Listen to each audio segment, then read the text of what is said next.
हम ये बात कह रहे हैं schedule caste, schedule tribe, OBC, Muslim, Sikh, Christian, बौद्ध से कि तुम सब, और महिलाओं से कि तुम सब ग्रुप से हो, प्रताड़ित हो, पीड़ित हो, परेशान हो मनुवादी मानसिकता से, तो तुम बटोगे तो कटोगे। एक साथ रहो, इकट्ठे रहो, बटोगे तो कटोगे नहीं। तुम तो कटते आ रहे हो कितने सालों से मनुवादियों के हाथों से।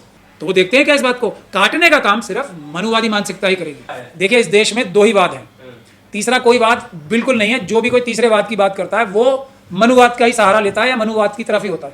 एक है अम्बेडकरवाद, एक है मनुवाद। मैं अभी तो बताया, कोई भी इसके अलावा जो भी वाद है वो मनुवाद है, मनुवाद है। कोई भी बात, अब मेरे मुंह से क्यों कहलवा रहा हूं, एक थोड़ी है वाद, 85 वाद आते हैं, लेकिन एक अम्बेडकरवाद और एक मनुवाद। अगर कोई गांधीवादी भी अपने आप को बोलना चाहता है ना मैं अच्छा हूं, तो वो आ जाए मनुवाद इसके अम्बेडकरवाद के नीचे, हमें क्या दिक्कत है। मैंने अभी तो बताया ना, रेस चल रही है कि मैं ज़्यादा संविधान तोड़ूंगा या मैं तोड़ूंगा। तो योगी जी एक तरफ से ऐसी बातें कर रहे हैं संविधान तोड़ने की, मोदी जी उनसे ज़्यादा कर रहे हैं। ये है असली रेस। 2014 से ही शुरू करते हैं, क्योंकि ये स्वर्णिम काल कब से आया, 2014 से। उससे पहले तो भारत में कुछ था ही नहीं, ये मनुवादियों के हिसाब से। तो ये स्वर्णिम काल से ही देख लें। और उसके भी बाद एक हमारे बहुत ही विश्व विजेता होम मिनिस्टर साहब आए, जो मोदी जी से भी बहुत ज़्यादा ताकतवर है, वो है अमित शाह जी। उनके टाइम से शुरू कर लेते हैं। तो ये जिम्मेदारी के बॉर्डर से कोई भी व्यक्ति गैर कानूनी तरीके से ना आए, ये किसकी बनती है, अमित शाह जी की। जो भी होम मिनिस्टर ये करने में असफल होगा वो नाकारा बेवकूफ़ है ना। तो होम मिनिस्टर हमारा कौन है? अगर बांग्लादेश से ये कह रहे हैं घुसपैठिए आते हैं, तो इसमें बेवकूफ़, नालायक और बिल्कुल नाकारा कौन हुआ? होम मिनिस्टर साहब हमारे। घुसपैठिया जब प्राइम मिनिस्टर मान रहे हैं और बेटियां छीन के ले जाएंगे ये प्रधानमंत्री मान रहे हैं, तो फिर होम मिनिस्टर साहब को कि ये जिम्मेदारी होती है देश में लॉ एंड ऑर्डर मेंटेन करने की। तो मोदी जी को इसी एक बात पे एक भी वोट नहीं मिलना चाहिए। अमित शाह जी को नाकारा डिक्लेयर कर रहे हैं सब, और उसके लिए वोट मांग रहे हैं मोदी जी के। देखो मेरे होम मिनिस्टर साहब किसी काम के नहीं है, सारी की सारी घुसपैठ हो गई, इसलिए मुझे वोट दे दो। उत्तर प्रदेश के मुख्यमंत्री योगी आदित्यनाथ का नारा है, बटोगे तो कटोगे, एक रहोगे तो नेक रहोगे। और ये इसने जगह पोस्टरों पे ले ली है, हर जगह पर पोस्टर लगाए जा रहे हैं। आप किस तरह से देखते हैं इस नारे को? मैं इस नारे का एकदम पूरी तरीके से समर्थन करता हूँ। समर्थन करते हैं? 100% समर्थन करता हूँ। लड़ाई के लिए लड़ाई नहीं होनी चाहिए ना हमेशा। देखिए तो उन्होंने मैं इसलिए मैं वही बता रहा हूँ, उन्होंने अपने नज़रिए से कहा है, हम अपने नज़रिए से कह रहे हैं। उन्होंने अपने लोगों को बोला है, हम अपने लोगों को बोल रहे हैं। यही बात, लेकिन बात तो अच्छी है, इसमें कोई बुराई बात तो है नहीं। हम ये बात कह रहे हैं schedule caste, schedule tribe, OBC, Muslim, Sikh, Christian, बौद्ध से कि तुम सब, और महिलाओं से कि तुम सब ग्रुप से हो, प्रताड़ित हो, पीड़ित हो, परेशान हो मनुवादी मानसिकता से, तो तुम बटोगे तो कटोगे। वो अपने लोगों से कह रहे हैं, मनुवादी मानसिकता के लोगों से, कि तुम बटोगे तो कटोगे। अब इसमें क्या बुराई है? 92% लोगों को हम यही बात कह रहे हैं कि तुम सब एक रहो, एक साथ रहो, इकट्ठे रहो, बटोगे तो कटोगे नहीं। तुम तो कटते आ रहे हो कितने सालों से मनुवादियों के हाथों से, बटोगे नहीं, तुम बट रहे हो इसीलिए कट रहे हो। हम तो ये कह रहे हैं इससे भी ऊपर जाके एक बात। तो schedule caste, schedule tribe, OBC, Muslim, Sikh, Christian, बौद्ध, महिलाएं आपस में एकजुट रहें और मनुवादियों को, मनुवादी मानसिकता को दूर भगाएं। तो काटने की बात कहां से आ रही है देश के अंदर? ये कोई संवैधानिक भाषा थोड़ी है। नहीं, काटने की बात करना, काटने की बात तो क्या है, मनुवादी तो खुद अपने लोगों को भी काटते हैं ना। और हम SC ST OBC और मुस्लिम, सिख, क्रिश्चियन, बौद्ध को भी काटते हैं। काटने का काम सिर्फ मनुवादी करेंगे, तो वो हमें भी काटते हैं, अपने लोगों को भी काटते हैं, ताकि उसका फायदा नफरत पैदा करने के लिए उठा सकें। वो क्या अपनी महिलाओं को कम काटते हैं? बताओ आप मुझे। वो क्या साध्वी प्रज्ञान सिंह ठाकुर ने, जो मनुवादी मानसिकता की एक बहुत बड़ी चेहरा हैं, उन्होंने क्या बम चलवाते हुए जो उनके ऊपर इल्ज़ाम हैं, उन्होंने ये देखा था कि इसमें कौन कौन मरेगा? और वो तो कितनी जगह ऐसी जगह चलवाए जहाँ बेचारे जो बेगुनाह मनुवादी मानसिकता के लोग भी, उन जो कम्युनिटी से आने वाले लोग भी मरे। तो वो देखते हैं क्या इस बात को, काटने का काम सिर्फ मनुवादी मानसिकता ही करेगी। योगी जी का इशारा किस तरफ है? योगी जी का इशारा सिर्फ और सिर्फ एक तरफ है कि मनुवादियों सारे एक हो जाओ और तुम लोग नहीं बटो। तुम्हारा काम सिर्फ काटने का है। वो काट हम जब ही पाएंगे इन सबको जब हम एक रहेंगे, वो मनुवादियों को ही आपस में। क्योंकि यूपी में देखिए अमित शाह साहब और उनकी बहुत ज़बरदस्त लड़ाई चल रही है। तो एक तरह से वो समाजों के हिसाब से देख रहे हैं, वैश्य समाज और राजपूत समाज के बीच में जो लड़ाई है वो उस चीज़ को कह रहे हैं। आपको आप राजनीति से किसी का नाम रह गया, मनुवादियों, कौन मारेगा, कौन काटेगा, कौन साथ रहेगा? तो मनुवादियों से आप और क्या उम्मीद कर रहे हो? राजनीति नहीं, मनुनीति यही है, आज से नहीं है, शुरू से है और अंत तक यही रहेगी। मनुवादियों के मुंह से हमेशा यही निकलेगा। जो सच्चा अंबेडकरवादी है किसी एक व्यक्ति के बारे मुंह से भी ये बात दिखवा दो। हम तो आज मैं कह रहा हूं ना मैं अंबेडकरवादी हूं, पर मैं ये कह रहा हूं हम काटते नहीं है कभी भी, हम मना कर रहे हैं बटने से। काटने का काम सिर्फ, मेरी बात ध्यान से सुना कीजिए, हम बटने से मना कर रहे हैं कि सब एक रहो, एक रहो और नेक रहो। यही बात तो योगी जी कह रहे हैं। योगी जी कह रहे हैं काटोगे, मैंने काटने की बात नहीं कही, मैं कह रहा हूं काटेंगे वो तुम लोगों को, काट रहे हैं सैकड़ों सालों से, हजारों सालों से काट रहे हैं। क्यों? क्योंकि तुम बट रहे हो। वो काटा किसने है? मनुवादियों ने। कोई अंबेडकरवादी किसी को काटेगा? हमारे पास तो सबसे ज्यादा ताकतवर चीज हमारा संविधान बाबा साहब डॉक्टर भीमराव अंबेडकर दे गए। हमें काटने से फायदा क्या होगा? हम तो ना काटने की इच्छा रखते हैं, हम तो 100% रिजर्वेशन की बात करते हैं। मुसलमानों में भी मनुवादी हैं। क्या? मुसलमानों में भी मनुवादी हैं। मुसलमान शिया सुन्नी में बटे पड़े हैं जो मुसलमान भी। जो मुसलमान नजर आते हैं, हाँ। बहुत ऐसे अपने आप का चेहरा ऐसा बनाते हैं जैसे बहुत बड़े मुसलमान हो, उनमें एक से बढ़कर एक मनुवादी मानसिकता का व्यक्ति पता है। आप बताओ कितने नाम गिनवाऊं मैं आपको? एक है कोई? देखो, जो भी इंसान को इंसान से बांटने का काम करेगा, सच और इंसाफ की बात नहीं करेगा, झूठ बोलेगा, धोखाधड़ी करेगा, ये सब मनुवादी मानसिकता है। कुछ लोग ऐसे भी हैं जो कि पैदा मनुवादी मानसिकता के घरों में हुए हैं, वो ऐसे नहीं है, वो अंबेडकरवादी हैं, लेकिन वो गिनती में बहुत बहुत बहुत कम है, लेकिन हैं। ऐसा नहीं है कि बिल्कुल। आपको नहीं लगता इन सबसे जो है समाज में द्वेष फैलेगा, नफरत फैलेगी, संविधान से लोगों का भरोसा उठेगा, भाई भाई का दुश्मन बनता चला जा रहा है, रोडों पे पोस्टर लग रहे हैं, क्या मतलब है इसका? तो ये मनुवादी मानसिकता के लोग और क्या चाहते हैं? यही तो चाहते हैं। आप लोग समझ ही नहीं रहे बात। वो तो उनका गोल है, हमारा गोल कुछ और है। हम लोग एक आपका गोल हावी क्यों नहीं है इन सब चीजों पे? क्यों वो लोग जीत रहे हैं फिर अगर वो गलत है? स्लीपर सारी सेल, जनता गलत हो गई। स्लीपर सेल्स की वजह से, घास में हरे रंग के सांपों की वजह से। अभी इन्होंने इतना अच्छा सवाल पूछा ना गजेंद्र जी ने, कि मुसलमानों में भी क्या मनुवादी होते हैं? एकदम होते हैं, वो स्लीपर सेल्स होते हैं, हर जगह स्लीपर सेल्स हैं मनुवादियों के, बिल्कुल होते हैं। अब मैं मुसलमानों को एक फ्री ऑफ कॉस्ट, नहीं, पूरी दुनिया में इस्लाम में कहीं जाति नहीं, तो भारत में किसने बनाई, किसने बांटा है? यहाँ- इस्लाम में कहीं जातियां हैं? नागपुर है इस्लाम में, हाँ। वर्ण व्यवस्था है, इसने बांटा, आज से है।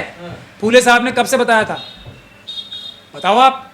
तो इसलिए ये जहर, ये विष मुसलमानों में भी यहाँ की मनुवादी मानसिकता की वजह से आई, कि जिन लोगों को ये अच्छी लगी ना बात, जिनको कुरान के खिलाफ जाके भी ये बातें अच्छी लगी कि मैं उसका धन छीन के अपने पास ले आऊं, इन दोनों भाइयों को कटवा दूं आपस में, और ये नहीं कट रहे तो दोनों को आके पीछे से मैं काट दूं। ये मानसिकता कहां से आई? ये मानसिकता यहां से इसका तोड़ आई, जायनिस्ट। इसका तोड़ कुछ नहीं है, तोड़ तो बाबा साहब दे गए। क्या है? देखिए, इस देश में दो ही वाद हैं, तीसरा कोई वाद बिल्कुल नहीं है। जो भी कोई तीसरे वाद की बात करता है वो मनुवाद का ही सहारा लेता है या मनुवाद की तरफ ही होता है। एक है अंबेडकरवाद, एक है मनुवाद। गांधीवाद? फिर वही बात मैंने अभी तो बताया, कोई भी इसके अलावा जो भी वाद है वो मनुवाद है। गांधी मनुवाद है? कोई भी बात, अब मेरे मुंह से क्यों कहलवा रहे हो? एक थोड़ी है वाद, 85 वाद आते हैं, लेकिन एक अंबेडकरवाद और एक मनुवाद। अगर कोई गांधीवादी भी अपने आप को बोलना चाहता है ना मैं अच्छा हूं, तो वो आ जाए मनुवाद के, इसके अंबेडकरवाद के नीचे, हमें क्या दिक्कत है? लेकिन आएगा अंबेडकरवाद की बड़ी छत्र छाया में, हमें कोई तकलीफ नहीं है किसी से। कोई मनुवादी भी ये कहे कि जो मनुवाद में बुराइयां हैं हम उसे छोड़ के अंबेडकरवाद में आना चाहते हैं, तो हमारे यहाँ तो सब दिल बड़ा है, स्वभाव। लेकिन इंसाफ, बराबरी, ठीक जो हमारे पैगंबर ने भी बोली है, जो बुनियादी बात इस हर मुसलमान का फ़र्ज़ है, सिर्फ मुसलमानों के लिए इंसाफ नहीं, हर व्यक्ति के लिए इंसाफ कायम करने वाला, हर व्यक्ति के लिए बराबरी कायम करने वाला ही सच्चा मुसलमान होता है। उसी प्रकार से सच्चा अंबेडकरवादी भी वही होता है जो हर व्यक्ति को बराबरी की नज़र से देखे, हर व्यक्ति को इज्जत की नज़र से देखे, हर व्यक्ति को इंसाफ दिलवाने के लिए संघर्षरत जस्तुजू में लगा रहे। ये है। अब ये नहीं कि फ़ोटो तो लगाई बाबा साहब की और दाढ़ी रखी रसूलुल्लाह की जैसी, साहबा इकराम की जैसी, और दिल में चोरी, हरकतें चोरी वाली, वो नहीं। तो अंबेडकरवादी असली वही होता है जो इंसाफ, बराबरी, इज्जत सबके लिए को दिल से माने, दिखावे से नहीं, दिखाने के लिए नहीं, दिल से करने वाला। सब आ जाए, सब हमारे ही हैं, और कौन? कोई योगी जी का एक और स्टेटमेंट है, उन्होंने कहा कि उत्तर प्रदेश में ये कहा जाता था कि यात्राएं मत निकालो, दंगे हो जाएंगे, तो हमने कह दिया कि इस बार आर पार हो ही जाने दो। इस बयान को आप कैसे देखते हैं? क्योंकि देखिए सबसे बड़े सूबे के मुख्यमंत्री हैं, अब मुख्यमंत्री आर पार की बात कर रहे हो, मुख्यमंत्री के पद पे हैं, हाँ। आर पार तो उनकी चली रही है। अभी वो ये अमित शाह जी से और मोदी जी से तो आर पार कर लें पहले, तो उनकी चली रही है, चिंता ना करें। आर पार की उनकी चल रही है, जहाँ चलनी चाहिए वो चल रही है। अब देखते हैं उसमें कौन भारी पड़ता है, अच्छा, वो अभी साफ हो जाएगा। लेकिन फिर मैं आपसे कह रहा हूँ, दो चीज़ों में फ़र्क समझना बहुत ज़रूरी है। एक होती है मुख्यमंत्री का पद, जो आदरणीय और परम आदरणीय होता है, हम सब मिल के ये एक सीट बनाइए जिस पे हम अपने अच्छे से अच्छे नौकर को बिठाने की चेष्टा करते हैं। लेकिन जो नौकर की चेयर पे जाके मालिक बनने की चेष्टा करता है और ऐसी ऐसी बातें करता है जो कि किसी भी प्रकार से संवैधानिक नहीं है, बुरी ही हैं, तो वो व्यक्ति उस पद की गरिमा का नुकसान कर रहा है। जैसे चीफ जस्टिस चंद्रचूड़ साहब हैं, मैं चंद्रचूड़ साहब को और चीफ जस्टिस को पद को अलग अलग करके देखता हूँ। पद महान है, व्यक्ति जो है महान हो भी सकता है और नहीं भी हो सकता।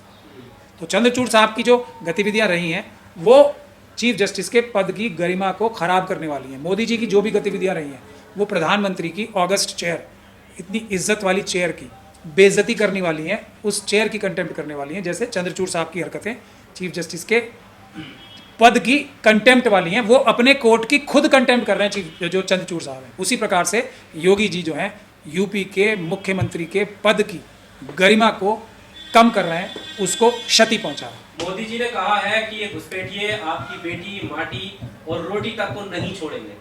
मैंने अभी तो बताया ना, रेस चल रही है कि मैं ज़्यादा संविधान तोड़ूंगा या मैं तोड़ूंगा। तो योगी जी एक तरफ से ऐसी बातें कर रहे हैं संविधान तोड़ने की, मोदी जी उनसे ज़्यादा कर रहे हैं। ये है असली रेस।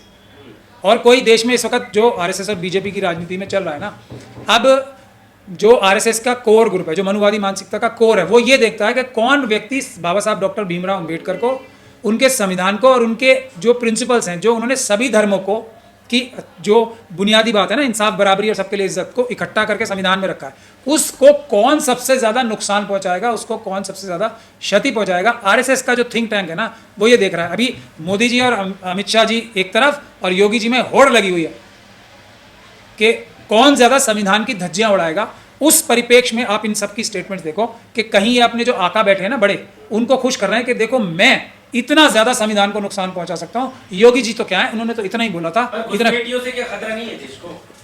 जैसा मोदी जी कह रहे हैं, कोई आम व्यक्ति को है नहीं, आज से नहीं। प्रधानमंत्री अगर कह रहे हैं तो अगर जो घुसपैठिया या बाहर से आने वाला व्यक्ति देश की संपदा को लूट के बाहर ले जाने वाला, उससे हमेशा से नुकसान है। हाँ।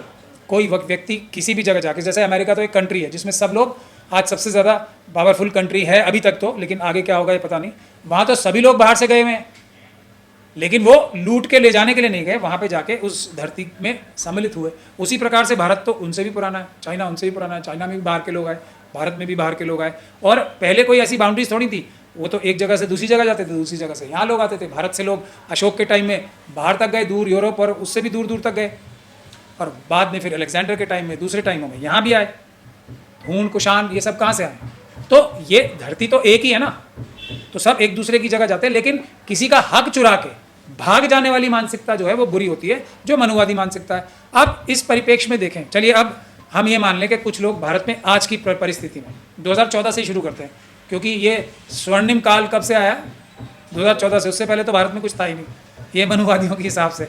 तो ये स्वर्णिम काल से ही देख लें। और उसके भी बाद एक हमारे बहुत ही विश्व विजेता होम मिनिस्टर साहब आए हैं, जो मोदी जी से भी बहुत ज़्यादा ताकतवर हैं, वो हैं अमित शाह जी। उनके टाइम से शुरू कर लेते हैं। तो ये जिम्मेदारी के बॉर्डर से कोई भी व्यक्ति गैर कानूनी तरीके से ना आए, ये किसकी बनती है? अमित शाह जी की। जो भी होम मिनिस्टर ये करने में असफल होगा वो नाकारा, बेवकूफ़ है ना। तो होम मिनिस्टर हमारा कौन है?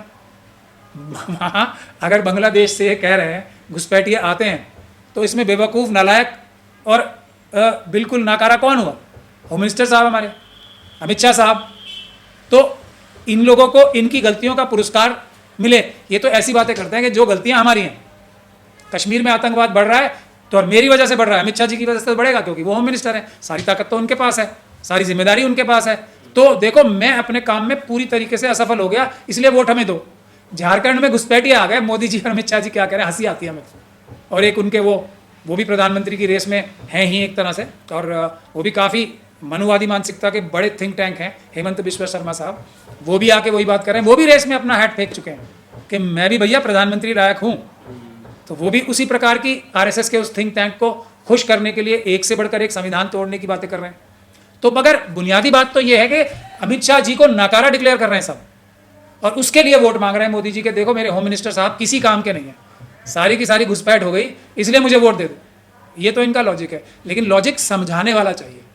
वो हमारे विपक्ष के लोग लॉजिक इनके समझा नहीं पा रहे हैं। ये एक विपक्ष के लोगों को थोड़ा अपना केयरफुली अपना जो जवाब है ना, इनकी बेईमानी और गलत बातों का, संविधान तोड़ने वाली बातों का जवाब थोड़ा दुरुस्त और अच्छे मजबूत ढंग से देना चाहिए। इसमें घुसपैठिया जब प्राइम मिनिस्टर मान रहे हैं और बेटियां छीन के ले जाएंगे ये प्रधानमंत्री मान रहे हैं, तो फिर होम मिनिस्टर साहब को कि ये जिम्मेदारी होती है देश में लॉ एंड ऑर्डर मेंटेन करने की, तो मोदी जी को इसी एक बात पे एक भी वोट नहीं मिलना चाहिए कि ऐसे जो बिल्कुल असफल और बिल्कुल इनकॉम्पिटेंट होम मिनिस्टर को वो अपना होम मिनिस्टर बनाए हुए हैं और इस बार दोबारा बना दिया।